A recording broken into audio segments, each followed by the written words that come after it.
Olá, meu irmão e minha irmã, paz e bem.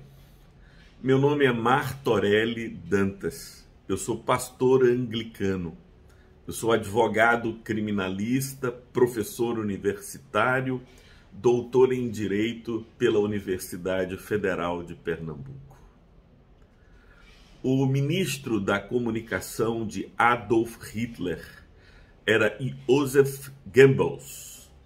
E ele disse certa vez uma frase muito significativa: uma mentira repetida 1000 vezes torna-se verdade.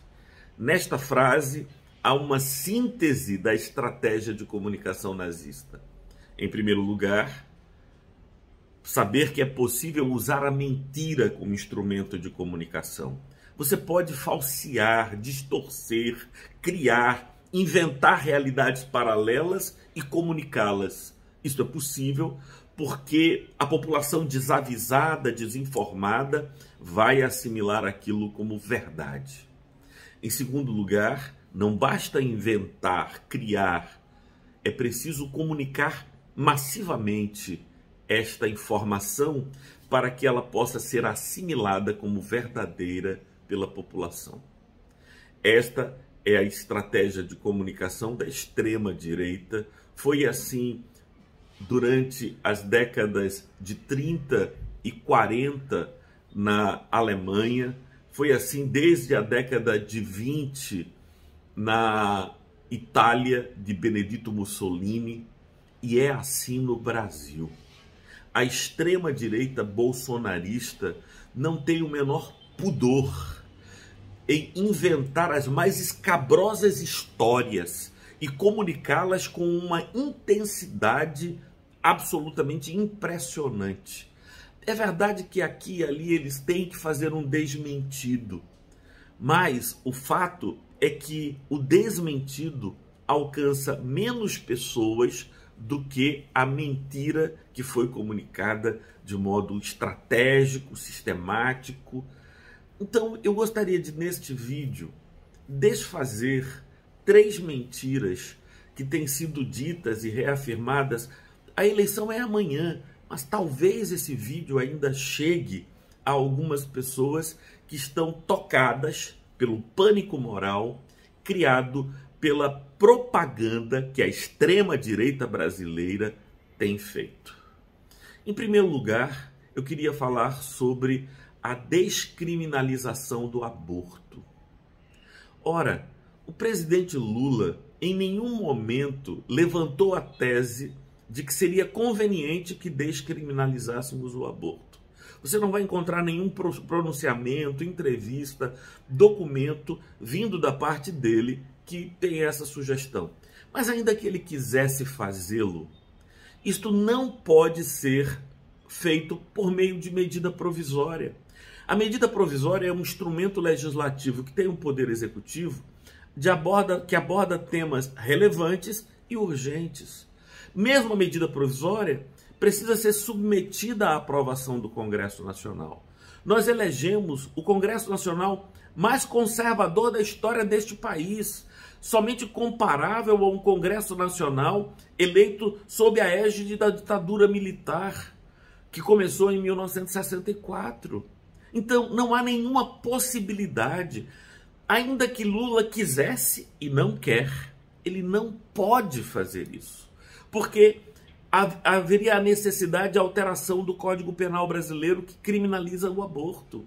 E para fazê-lo, só o Congresso Nacional poderia fazê-lo em última instância. Então, esse não deve ser um medo ou uma preocupação que você deva ter em relação ao voto em Lula.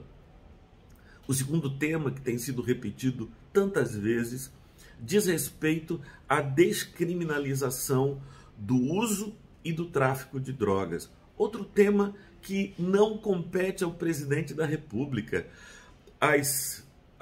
O consumo de drogas e o tráfico de drogas é considerado crime por causa de uma lei, a lei ordinária que fixou quais são as práticas vedadas no Brasil. No Brasil, consumir drogas e vender drogas é crime. Algumas pessoas pensam, não, Martorelli, o consumo de droga foi descriminalizado. Não. O consumo de drogas continua sendo crime no Brasil. A diferença é que a pena atribuída a esta conduta não é mais uma pena privativa de liberdade, é uma pena restritiva de direitos. E sabe qual é a pena? A pena é a advertência. Significa que se um juiz receber uma denúncia contra alguém que é acusado de ter consumido drogas, ele precisaria instaurar uma ação penal, citar o réu, marcar uma audiência, para que ao final disso tudo, mesmo que seja um procedimento segundo o juizado especial criminal, que prever uma audiência de conciliação onde seja proposta uma transação penal, mesmo isso, caso não admitido nem aceito por ninguém, daria apenas uma advertência. Advertência que não pode, como em outros casos, ser convertida pela reincidência em prisão. Sabe por quê? Porque para que uma pena restritiva de direito seja convertida em pena privativa de liberdade, tem que ter sido substituída antes, e não é o caso. Ou seja, neste país, ninguém é preso por consumir drogas. Ninguém é condenado por consumir drogas. Isso é apenas um monstro que é criado para que você fique imaginando que o Brasil vai se tornar um parque onde drogas serão consumidas e distribuídas livremente. Durante os 16 anos que o PT esteve no governo, nada nestes termos aconteceu. Por que querem criar um medo em você de que aconteça agora? É porque eles repetem a mentira, esta mentira pretende se tornar verdade, e uma vez tornada verdade, gera o pânico moral que você já ouviu tanto e de tantos modos se tornou sensível a ele.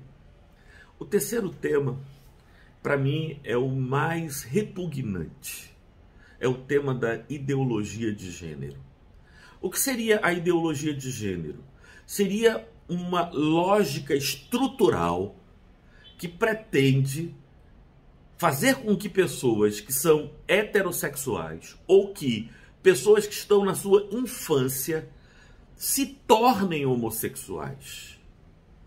Meus amigos, os problemas em relação a esse tema são muitos. Primeiro tem a ver com o fato de que ninguém pode ser tornado homossexual. Assim como não há cura, e as pessoas falam disso como se fosse uma doença, é algo absurdo, mas eu uso essa expressão somente para que vocês compreendam de modo mais claro, porque se falava há muito tempo de cura gay. Quando se diz que há uma cura gay, quer dizer que ser homossexual é uma doença que deve ser curada. Ora, eu cresci na década de 70. Na década de 70, os homossexuais eram hostilizados, objetos de violência extrema, e a cultura heterossexual era absolutamente predominante. Parou de haver homossexuais na década de 70, na década de 80? Não. Porque a homossexualidade é uma forma de orientação da nossa sexualidade que se dá de modo muito sutil e profundo em nosso ser. Ninguém se torna gay porque é exposto a algum conteúdo que intelectualmente lhe é acessível. Assim como ninguém se torna heterossexual porque é submetido a algum conteúdo que lhe é intelectualmente assimilado. Quer dizer, isso é uma mentira que não corresponde ao mínimo conhecimento da psique humana. Mas é uma mentira repetida 1000 vezes e as pessoas têm medo disso. Tem medo que seu filho de 5 anos de idade vá para a escola e lá na escola ele seja informado, seja instruído de tal maneira que se torne gay. Não. Sabe o que é que se pretende fazer? É que seu filho de 5 anos de idade possa ir à escola e possa compreender que a sexualidade é uma dimensão da sua vida. E quando essa sexualidade aflorar no tempo certo, do modo adequado, ela vai poder ser livre e ela deverá ser respeitada por todas as pessoas. O que o seu filho vai aprender aos 5, aos 6, aos 10 anos de idade é que nós não temos direito de sermos violentos ou preconceituosos para com quem é homossexual. Que a homossexualidade é algo que sempre esteve presente na história urbana e continuará a estar. E o que nós precisamos oferecer a todos não são mentiras, mas respeito, cuidado e carinho. Paz e bem.